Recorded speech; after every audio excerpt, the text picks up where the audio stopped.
Since 2005, the Statewide Longitudinal Data Systems, or SLDS grant program, has helped states build and use data systems that provide students, educators, program administrators, policymakers, and researchers the information they need to make better decisions.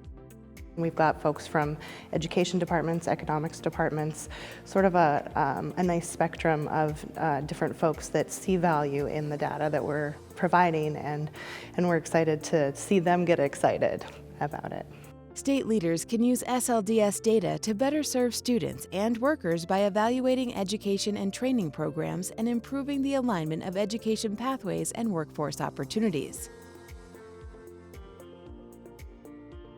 One of our basic measures has been the graduated seniors coming to the University of Hawaii and then assessing whether or not they ended up in developmental or remedial education or were able to just enter college level work. What we saw was that more and more students were getting into college level English with a concomitant decrease in the numbers that needed remediation.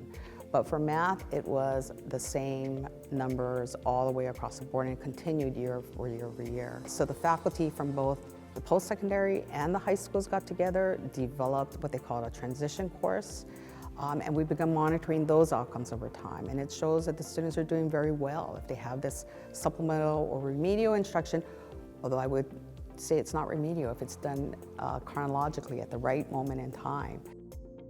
Like many states in North Dakota, there's a huge workforce shortage. North Dakota is one of the lowest unemployment states in the nation, and we're addressing supply and demand.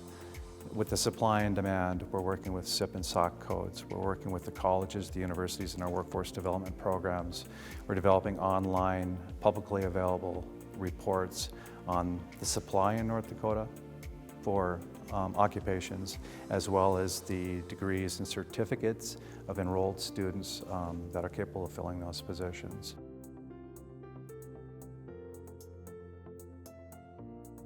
I think the big thing that has changed for our users before and after the implementation of the SLDS grant is better access to tools and resources that actually streamline our key stakeholders' work.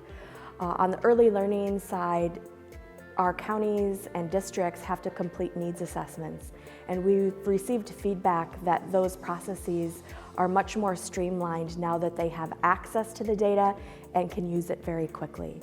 We've also seen wonderful new collaborations among our school districts in extending the SLEDS data to really drive decision-making at the local levels.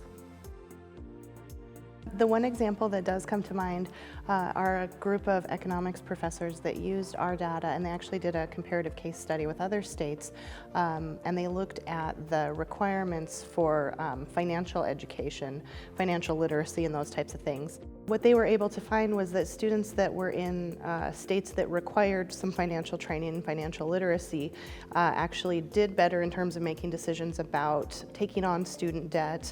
They had lower rates of credit card debt when they were in their 20s. So it's really exciting, and it's used for policy making decisions, particularly in the state of Montana. We aren't a state that required it, and so to use our data to sort of see where that went and how students in Montana might do better is a real advantage for us.